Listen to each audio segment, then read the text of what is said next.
नमस्कार विद्यार्थी मित्रांनो, द परफेक्ट अनालिसिस या चॅनलमध्ये तुमचं स्वागत आहे.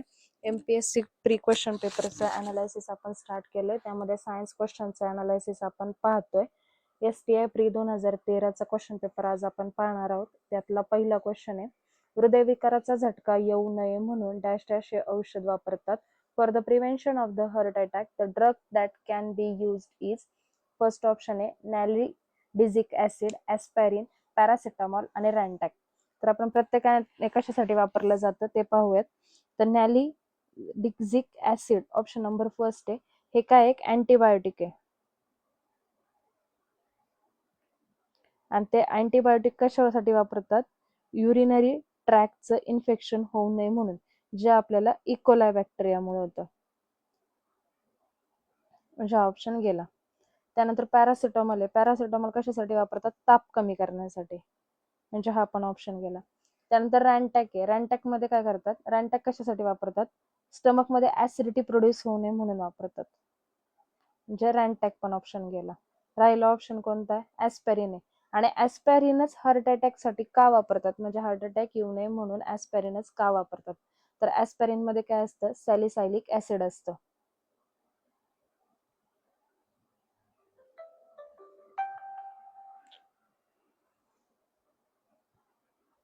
आणि ॲस्पारिनचा काय विषय होतो?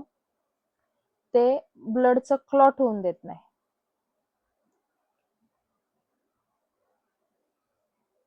मग ब्लडचं जर क्लॉटिंग झालं तर आपल्याला हार्ट अटॅक येतो. पण ब्लडचं क्लॉटिंग होऊन न देण्याचं काम करतं कोण? न करतं. ब्लडचं क्लॉटिंग होऊन न देण्याचं काम कोण करतं? तर ॲस्पारिन करतं. त्यामुळे हृदयविकाराचा झटका येऊ नये याच्यासाठी ॲस्पारिन वापरतात.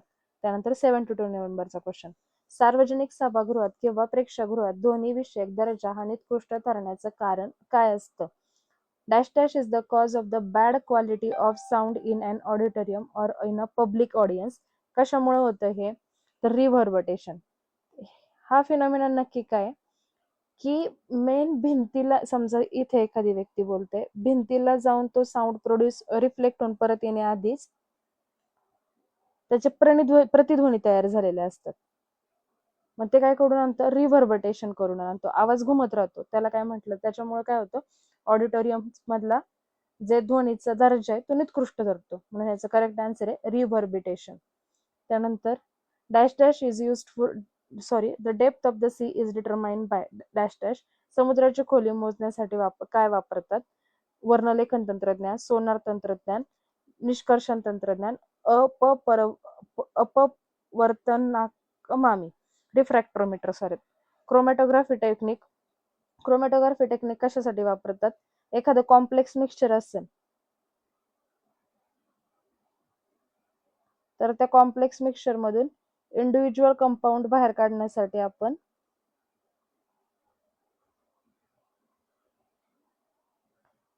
क्रोमॅटोग्राफी वापरतो. आपण बेस्ट एक्झाम्पल पाहिलेलं आहे एक पेपर क्रोमॅटोग्राफी.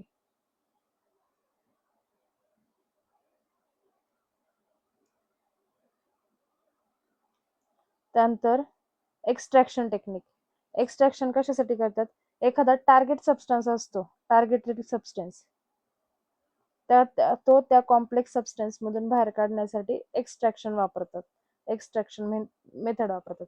जसं एक्सट्रॅक्शन ऑफ ऑइल करतो तसं. त्यानंतर रिफ्रॅक्टोमीटर. रिफ्रॅक्टोमीटर कशासाठी वापरतात? रिफ्रॅक्शन मोजण्यासाठी, रिफ्रॅक्टिव्ह इंडेक्स मोजण्यासाठी. मग आपल्याला सोनार टेक्निक आहे ती कशासाठी वापरतात? तर डेप्थ डिटरमाइन करण्यासाठी. म्हणजे करेक्ट आन्सर आहे ऑप्शन सेकंड. 74 नंबरचा क्वेश्चन, डांबरांच्या गोळ्यांचा आकार काही दिवसांनी कमी होतो कारण त्याचं बाष्पीभवन होतं, संगणन होतं, संप्लवन होतं, यांपैकी काही होत नाही. Evaporation. The size of the naphthalene balls decreases after some days because evaporation, condensation, sublimation, none of the above. Evaporation मध्ये काय होतं? लिक्विडचं रूपांतर वाफेत होतं, पाण्याचं रूपांतर वाफेत. मग इव्हॅपोरेशनचं एक्झाम्पल काय? आपले कपडे वाळतात ते, शरीरातून घाम बाहेर जातो ते, कशाचे एक्झाम्पल आहेत? इव्हॅपोरेशन. म्हणजे नॅप्थलिन बॉलचं एक्झाम्पल आहे का ते? नाही. सब्लिमेशन. सब्लिमेशनचं एक्झाम्पल काय होतं? सॉलिडचं डायरेक्ट गॅसेस मध्ये रूपांतर होतं. कालच्या लेक्चरला, कालच्या क्वेश्चन पेपर मध्ये आपण क्वेश्चन पाहिलेला होता. सब्लिमेशन मध्ये डायरेक्ट कन्व्हर्जन होतं सॉलिडचं डायरेक्ट गॅसेसमध्ये कन्व्हर्जन होतं, मधली लिक्विडची स्टेट तो फॉलो करत नाही. मग ते कोणते कोणते आहेत, तर dry ice, iodine, naphthalene ball, crystals, आयोडीनचे क्रिस्टल, सॉरी, ड्राय आईस, नॅफ्थॅलिनचे बॉल्स आणि आयोडीनचे क्रिस्टल्स. हे कशाचं एक्झाम्पल आहे, सब्लिमेशनचं. म्हणजे आपलं the size of the naphthalene ball decrease after some days because of sublimation. मग कंडेन्सेशनचं एक्झाम्पल काय आहे, तर कंडेन्सेशनचं एक्झाम्पल मध्ये काय होतं, ड्रॉप्स तयार होतात कंडेन्सेशन झाल्यानंतर. पाण्याला उकळी आल्यानंतर आपण त्या पातेल्यावरती बघतो, वरती झाकण ठेवलं असेल तर त्याचे ड्रॉप्स तयार होतात. ते एक्झाम्पल कशाचं आहे, कंडेन्सेशनचं. जसे आपले काचेवरती फॉग तयार होतो, फॉगी विंडो आपली तयार होते, तसं क्लाउड फॉर्मेशन हे कशाचं एक्झाम्पल आहे, कंडेन्सेशनचं. त्यानंतर 75 नंबरचा question, the weight of the body is maximum dash dash. वस्तूचं वजन सर्वात जास्त कशावरती असतं. आता ही कन्सेप्ट समजून घ्या. वेटचा फॉर्म्युला काय आहे, एम ए, मास्टर कॉन्स्टंट राहतं. ऍक्सेलरेशन पोलवरती किती आहे, 9.83. इक्वेटरवरती किती आहे, 9.78. आता पोलवरती पण हाच फॉर्म्युला आहे, इक्वेटरवरती पण हाच फॉर्म्युला आहे. दोघींकडे मास कॉमन आहे. डिसाइडिंग फॅक्टर फक्त ए ची व्हॅल्यू आहे. तर ए ची व्हॅल्यू कुठे जास्त आहे, 9.83. म्हणजे वेट मॅक्झिमम कुठं असणार आहे, पोल ऑफ द अर्थ. कळतंय.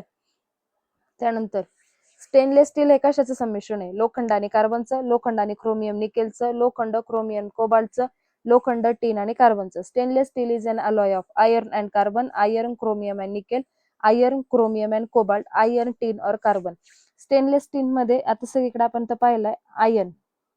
आयर्न का वापरत असतील बरं स्टेनलेस स्टील मध्ये, तर मेन आहे की तो स्ट्रक्चरल स्ट्रेंथ प्रोव्हाइड करतो, ड्युरेबिलिटी प्रोव्हाइड करतो आणि कॉस्ट इफेक्टिव्ह मेथड आहे, कॉस्ट इफेक्टिव्ह मेटल आहे. 3 गोष्टी अशा आहेत आयर्नच्या, की आयर्न स्ट्रक्चरल स्ट्रेंथ प्रोव्हाइड करतो, त्याची ड्युरेबिलिटी आहे आणि तो कॉस्ट इफेक्टिव्ह आहे, त्यामुळे आयर्नचा वापर करतात. दुसरा आहे क्रोमियम. क्रोमियम का बरं वापरतात, क्रोमियमचा ऑक्साईड एक लेअर तयार करतो स्टेनलेस स्टील मध्ये, कळलं. त्यानंतर निकेल,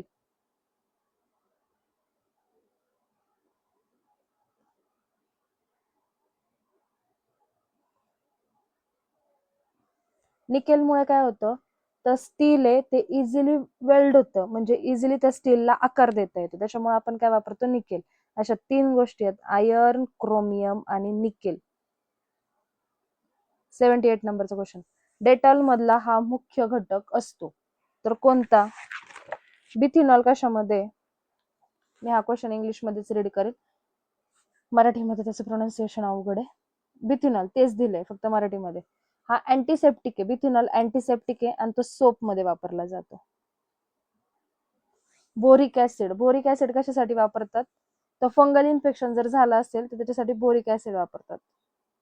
डेटॉल मध्ये दोन्ही पण नाही, दोन्ही पण ऑप्शन गेले. टिंक्चर आयोडीन आहे, आपल्या स्किनला जर सुई द्यायची असेल, काय करायचं असेल तर जे सॅनिटाईज केलं जातं ना, गारवा वाटतो आपल्याला त्याने, त्याच्यासाठी टिंक्चर आयोडीन वापरतात. मग क्लोरीन मध्ये वापरणारा मेन कंपोनंट कोणता, क्लोरॉक्झिनॉल. आणि याच्यामध्ये क्लोरीन का वापरतात बरं, ते क्लोरीन काय करतं, मायक्रो ऑर्गॅनिझम्स किल करतं, कळलं. त्यानंतर 78 नंबरचा question, dash dash is the largest gland in the body which secrete bile juice. Dash dash शरीरातील सर्वात मोठी ग्रंथी असून पित्तरस स्त्रवते. लोलोत्पादक ग्रंथी, स्वादुपिंड, यकृत, जठर ग्रंथी. आता एक एक पाहूयात आपण. सलायव्हरी ग्लँड, सलायव्हरी ग्लँड काय करतात, सलायव्हा सिक्रेट करतात आणि त्याच्यामुळे काय होतं, आपल्या डायजेशनची प्रोसेस स्टार्ट होते, बरोबर. त्यानंतर सलायव्हा काय, एक्झोक्राईन ग्लँड आहे. पँक्रीज, पँक्रीज हे आपण क्वेश्चन मागच्या क्वेश्चन मध्ये पाहिलं, ती मिक्स ग्लँड आहे, एक्झोक्राईन ग्लँड पण आहे आणि एंडोक्राईन ग्लँड पण आहे. एक्झोक्राईन ग्लँड मध्ये काय करतात, डायजेस्टिव्ह एन्झाईम सिक्रेट करतात आणि एंडोक्राईन ग्लँड मध्ये ते हार्मोन सिक्रेट करतात. आपण लास्ट क्वेश्चन पेपर मध्ये याचं डिटेल एक्सप्लेनेशन पाहिले. लिव्हर आहे, लिव्हर बाइल ज्यूस सिक्रेट करतो आणि लिव्हर कसे आहे, एक्झोक्राईन ग्लँड आहे आणि ती लार्जेस्ट ग्लँड आहे, कळलं? म्हणजे ऑप्शन कोणतं आहे आपला सेकंड. मानवी शरीरात जवळजवळ डॅश डॅश किलोमीटर लांबीच्या रक्तवाहिन्या असतात. हा PYQ आणि हा रिपीट झालेला क्वेश्चन आहे. There are about dash dash kilometres of blood vessel in the human body. किती? त्याचं स्टेट फॉरवर्ड क्वेश्चन आहे हा, डायरेक्ट फॅक्च्युअल बेस क्वेश्चन आहे. 97,000. आता एमपीएससीचा ट्रेंड चेंज केलाय म्हणतात. एमपीएससी PYQ बेस जात नाही. एमपीएससी PYQ सोडून दुसरे क्वेश्चन विचारते. पण एमपीएससी PYQ ला धरून क्वेश्चन कसे विचारते त्याच्या पुढे जाऊन क्वेश्चन विचारते. PYQ आता एमपीएससी डायरेक्ट जरी कॉपी करत नसली, जे आपण 360 व्ह्यू त्याचा अनालायसिस पाहतोय ना, त्या अनालायसिस मधनं क्वेश्चन विचारते. जसं आपण आता स्टेनलेस स्टीलचं अनालायसिस पाहिलं होतं, त्याच्यामध्ये आयर्नच का वापरायचं, क्रोमियमच का वापरायचं, निकेलच का वापरायचं, हे जसं आपण डिटेलमध्ये पाहिलं. कन्सेप्ट तिथं क्लिअर झालं की क्वेश्चन कसाही येऊ दे आपला तिथं क्लिअर होतो. जसं आपण वरती पाहिलं बिथिनॉलचं, बोरिक ऍसिडचं, टिंक्चर आयोडीन, क्लोरॉक्झिनॉल, त्यातलं क्लोरीनच का वापरायचं, एवढं जर डिटेलमध्ये पाहिलं तर एमपीएससी पण इथूनच क्वेश्चन विचारते. फक्त लक्ष देऊन ऐका. तुम्ही जे आता करताय ते मार्केटमध्ये तुम्हाला कुठंच मिळणार नाही. जेव्हा मी अभ्यास करत होते तेव्हा या गोष्टी मी डिटेलमध्ये केलेल्या आहेत. त्यामुळे आणि याचं प्रत्येक क्वेश्चनचं ऑप्शनचं एवढं डिटेल अनालायसिस मी जेव्हा बुक्स वापरत होते तेव्हा मलाही नव्हतं. त्यामुळे मी तुम्हाला क्लिअर सांगेल की प्लीज फोकस करा. जो कंटेंट तुम्हाला इथे दिला जातोय त्याच्यावरती फोकस करा. जरी PYQ असेल तरी PYQ ला हलक्यात, आपले PYQ हलक्यात घेऊ नका, कारण आपल्या PYQ मध्ये प्रत्येक क्वेश्चनच्या ऑप्शनचं डिटेल मध्ये आन्सर घेतलं. कळालं? 80 नंबरचा क्वेश्चन. विंचू हा डॅश डॅश प्राणी आहे. अंडी देणारा, पिलांना जन्म देणारा, वरीलपैकी दोन्ही किंवा यापैकी कोणते नाही. Scorpions are oviparous, viviparous, both above, none of the above. Scorpions कोणत्या याच्यामध्ये येतात? अर्थोपोडामध्ये येतात. फायलम कोणता आहे? अर्थोपोडा. त्याला काय आहेत? 6 पेअर अपेंडेजेस आहेत, जॉइंटेड अपेंडेजेस आहेत. आणि तो काय? विव्हिपेरस आहे. ओव्हिपेरस म्हणजे अंडी देणारा नाही, तर तो डायरेक्ट बाळाला जन्म देतो, म्हणजे तो विव्हिपेरस आहे. कळलं? 81 नंबरचा question. Which of the following rank astronomical object in ascending order of their size. Size नुसार विचारलंय तर सगळ्यात पहिल्यांदा आपल्याकडे साईज नुसार येतो सन, नंतर अर्थ, सूर्य, पृथ्वी, नंतर सोलार सिस्टीम,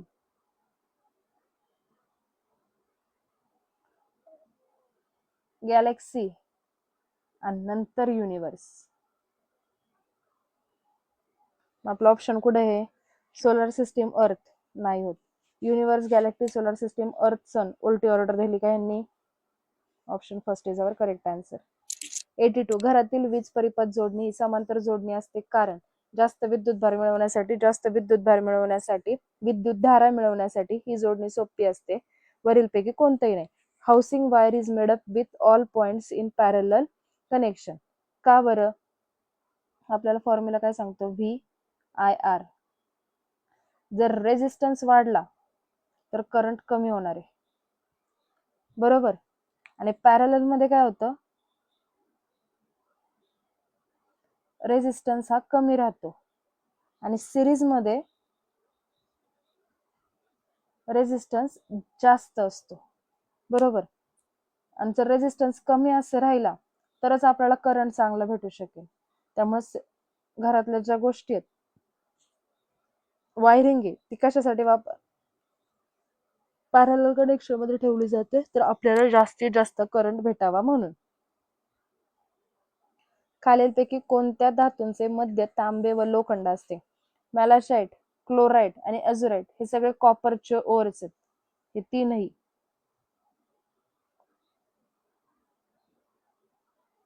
बरं, क्लोरोपायराइट आहे, त्याच्यामध्ये कॉपर आणि आयर्न दोन्ही पण आहे.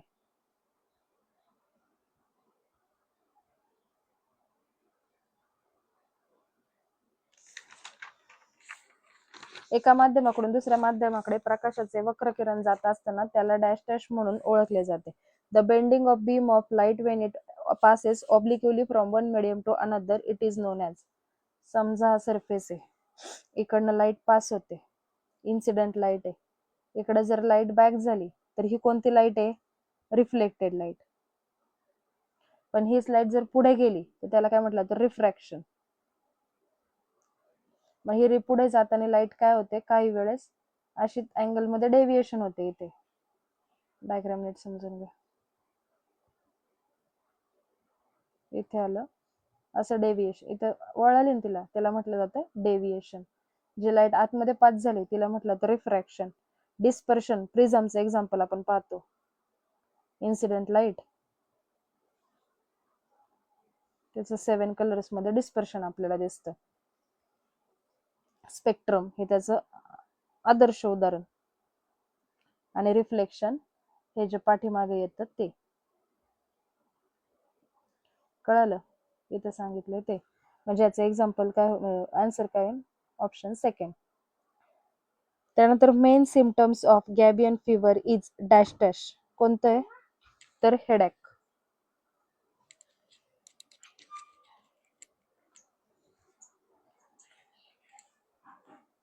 अशा प्रकारे STI प्री 2013चा जो क्वेश्चन पेपर होता ते सगळ्या क्वेश्चनचा आपण डिटेलमध्ये अनालायसिस पाहिले. जर ह्याच्यामध्ये काही कंटेंट अजून नवीन हवा असेल, काही प्रॉब्लेम असेल तर कमेंट सेक्शन मध्ये मला नक्की सांगा. आणि चॅनलला लाईक, सबस्क्राईब आणि शेअर करायला विसरू नका, कारण एवढा कंटेंट देण्यासाठी थोडंफार मोटिवेशन तरी आवश्यक असतं. ते तुमच्या लाईक, शेअर, सबस्क्राईब मध्ये मला दिसू द्या. Thank you so much.